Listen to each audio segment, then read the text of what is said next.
Vagina എന്ന് പറയുന്നത് തന്നെ ഒരു സെൽഫ് ക്ലെൻസിങ് ഓർഗനാണ്. അത് പ്രത്യേകിച്ച് വാഷ് ചെയ്യേണ്ട ആവശ്യമില്ല. വെജൈനയ്ക്കകത്ത് ഒരു അസിഡിക് pH മെയിൻറ്റെയിൻ ചെയ്താണ് അതിൻ്റെ ഹെൽത്ത് മെയിൻറ്റെയിൻ ചെയ്ത് പോണേ. അതിന് വേണ്ടിയിട്ട് പ്രത്യേകം അവിടെ ലാക്ടോബാസിലസ് എന്ന് പറഞ്ഞ് ഒരു ബാക്ടീരിയ ഉണ്ട്. പക്ഷേ അതിന് വേണ്ടത് അസിഡിക് pH ആണ്. നമ്മൾ ഈ റെഗുലർലി യൂസ് ചെയ്യുന്ന സോപ്പുകളെല്ലാം തന്നെ ഇച്ചിരി ആൽക്കലൈൻ pH ഉള്ളതാണ്.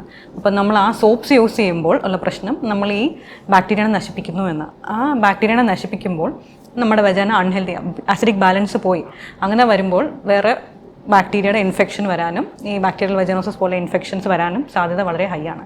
നമ്മളോർക്കും നമ്മൾ ക്ലീൻ ചെയ്യുമ്പോഴാണ് ഇൻഫെക്ഷൻ വരാതിരിക്കുന്നതെന്ന്. പക്ഷേ നമ്മളിങ്ങനെ ക്ലീൻ ചെയ്യുന്നതോറും ഇൻഫെക്ഷൻ വരാനുള്ള സാധ്യത കൂടുക. ഫംഗൽ ഇൻഫെക്ഷൻസും ബാക്ടീരിയൽ ഇൻഫെക്ഷൻസ് എല്ലാം വരും. സോ ബെറ്റർ ഇതൊന്നും ചെയ്യാതിരിക്കുന്നതാണ്. വെജൈനൽ വാഷസ് യൂസ് ചെയ്യുവാണെങ്കിലും it is only for the പുറമേ ഉള്ള ഭാഗം മാത്രമേ വാഷ് ചെയ്യാവുള്ളൂ. അകത്തോട്ട് ഒന്നും തന്നെ ഇടാതിരിക്കുന്നതാണ് നല്ലത്. നോട്ട് ഈവൻ വാട്ടർ, ഡൂഷസിൻ്റെ ആവശ്യമില്ല. പുറമേ പ്ലെയിൻ വാട്ടർ, ക്ലീൻ വാട്ടർ വെച്ച് വാഷ് ചെയ്താൽ മതി. ഇടയ്ക്ക് ഇങ്ങനെ വെജൈനൽ വാഷസ് കുഴപ്പമില്ല, ബട്ട് സോപ്പ് അവോയ്ഡ് ചെയ്യുന്നത് ബെറ്റർ.